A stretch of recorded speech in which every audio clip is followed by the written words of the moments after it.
Tyler Perry, shout out to Medea.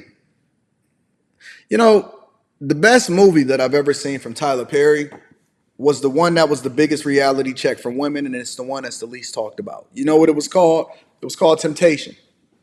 What I realize is that Tyler Perry is really red pill, but he just selling y'all blue pill. That's my opinion anyway. Tyler Perry is really red pill, but he's selling you blue pill. Or he's selling the ladies blue pill. Well, how is that possible? The movies that's the most insightful from Tyler, and if you really pay attention to it, he's leaving you clues. He's leaving behind clues as to how it is that you're supposed to move within your environment from a financial perspective and even in your relationships. He dropped that movie called Temptation. Now, a lot of us don't necessarily care for Tyler Perry because of whoever. However, I think that Tyler Perry is one of the most inspirational people on the face of this earth, considering where it is that he came from, what he's built, how many people he support. I'm going to be reading y'all super chat shortly. Thank y'all for holding me down. I think that Tyler Perry is one of the most inspirational people on the face of this earth. From a business perspective, business acumen, how he's going about doing things, I think that Tyler Perry is one of the GOATs, bar none. When it comes to relationships, he's starting to tap into that red pill movement. I think a lot of these dudes be listening to the content. I think they paying attention because Tyler Perry is now familiar and intimately aware of what's going on within society. And no sooner than he started giving you a little bit of truth. And this is the reason why they sell you hope. This is the reason why they sell you hope. The reason why Tyler Perry then gives you a little bit of truth is because you can't handle the whole boat. You can't handle the whole load. You can't handle all of the truth. Tyler Perry then went online, and it's the clip that's going viral. And of all of the things that he said on this, he talked about inspiration, he talked about money, he talked about a lot of different things, but it was a small portion of this that truly upset black women. And no sooner that he said it was the minute that they started to try to turn against him and hold him accountable. Let's see.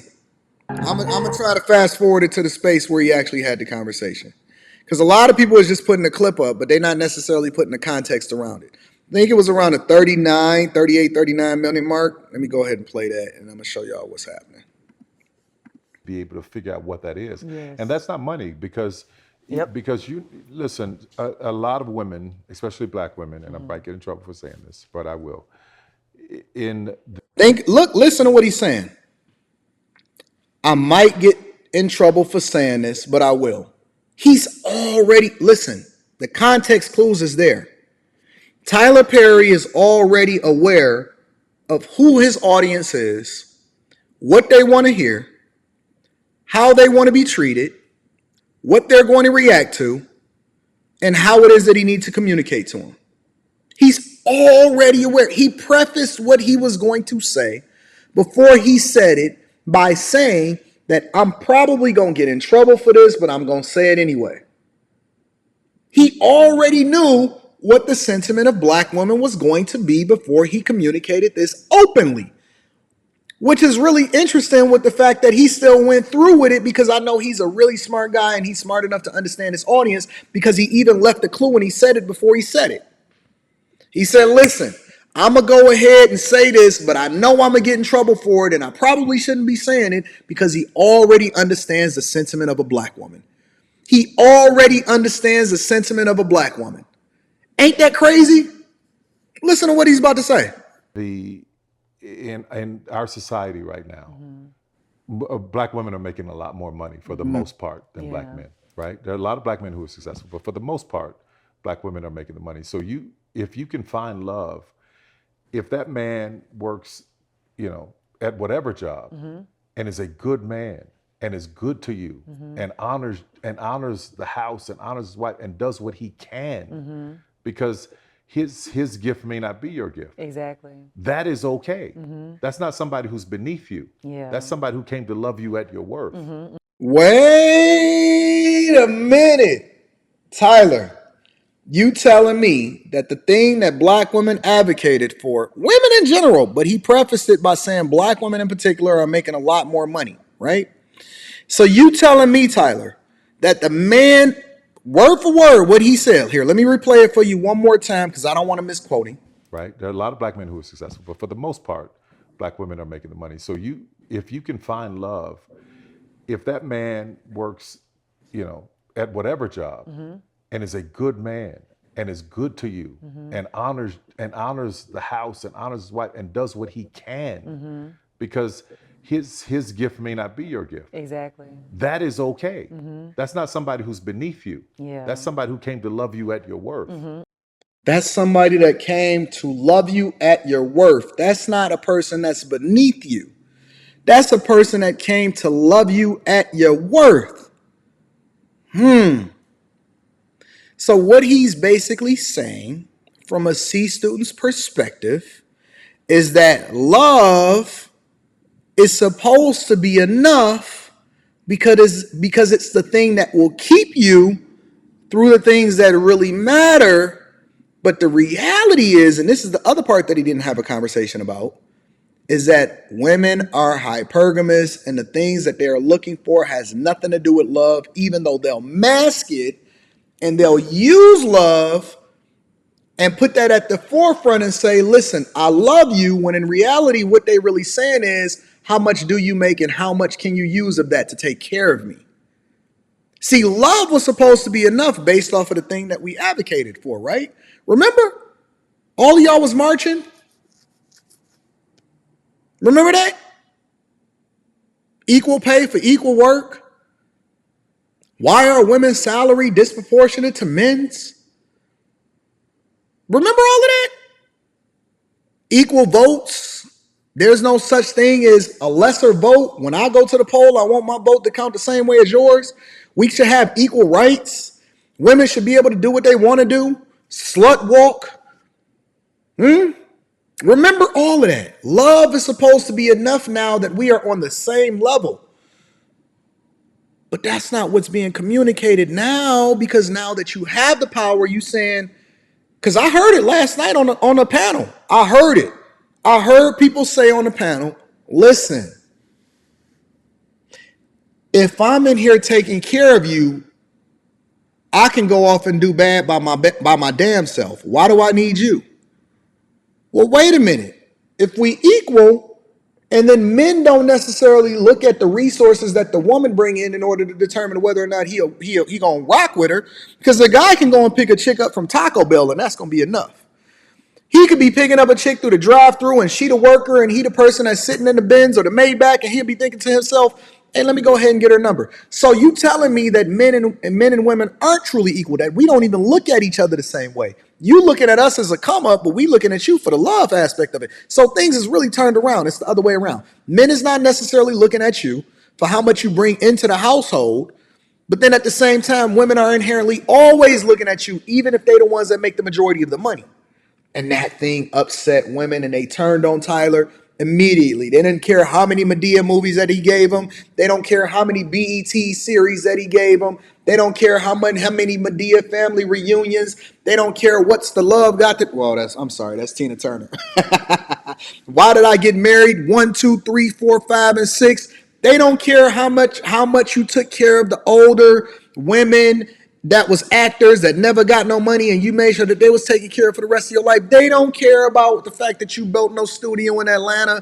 They don't care about coming to America too. They don't care about none of that. At the end of the day, if you don't tell a woman what she wants to hear, she will turn on you immediately. Immediately. Right? Yes. And as long as he's secure in himself to know that, yep, she makes most of the money, all I can pay is the light bill. As long as she's comfortable enough to say, I'm going to cover the mortgage and all the other stuff, you've handled the light bill, baby, you can take me to dinner every now and then. That is fine. Yeah. That's fine. Yeah. But that's so hard for a lot of people to take in, because that means, no, I need somebody to, who is, they need to make 5 times more, and I got to have, well, you keep, go on, keep your list, baby. Yeah. God bless you, hope it happens. Go on, keep your list. But when you talk about just someone to love you and support you, I know people who whose men can't touch what they make. But when you see them together, that love, that support, that that I got you, babe, it's a beautiful thing. It is. Yeah. It is. But you know where all of the interference starts to come in? Outside sources. Because it's her friends, and her friends are gonna come to her and they gonna say, girl, you know he mooching off of you. Or I ain't never gonna be in a situation where I'm taking care of no grown man. Or I can't believe that she married him. She should get a man that's on her level. A lot of times there are women that's willing to put themselves in that situation. However, it's the people that surround them. It's the mother, it's the sister, it's the aunties, it's her homegirls. It's the other women that actually would take that same guy, but will poison the well for her in order to mess up what she got going on. Poison the well for her for what it is that she got going on. The reality is this, and this is my take on it. I support Tyler 100% in this message. I support Tyler 100% in this message. The reality is this, though. We are in a new age. We are in a completely different environment. We are in uncharted territory. And women are starting to, listen, I give you that. I'm not even going to argue you. I'm not going to sit here and say, well, the numbers say that women make this and black women. And no, listen, you a boss bee. You get into the bag. You selling your lashes. You ain't paying your taxes. All of your money come under the table. Cool. Get it. You gonna go ahead and get flown out. You got a bow on your new car that you gonna pick up from the dealership. You running it up. You got your bundles. You got all of this stuff, right? I'm with it. 100%. Now, I say that we need to rethink the dynamics of what we expect to a person to contribute inside of a relationship. I'm okay with a woman saying, yeah, I bring money and resources to the table. Cool. Run it up. Run it up. I have no problem with it whatsoever. As a person that is significantly well off as I am, if I'm single today, I want a woman that makes a significant amount of money. You have to be my equal when it comes to finances going forward. If I ever was to get divorced, or if I ever, God forbid, would be in a situation where I'm single, I want a woman that is equal my net worth in order to make sure that we are going in the same direction and we don't have no problems going forward. Then you ain't got to worry about no prenup, right? You ain't got to worry about a prenup. You ain't got to, listen, equal for me means we have to have the same net worth. We have to have the same credit score. We have to have the same assets that's generating revenue. Otherwise, what use do I have for you? There are no more housewives anymore. You ain't got to be traditional. We not requiring it for you. Listen, we don't even have to live together. Let's just come together when it's convenient and our schedules can align because we living in a completely different environment now. No longer are the rules still in play from yesteryear. We ain't got to worry about family court.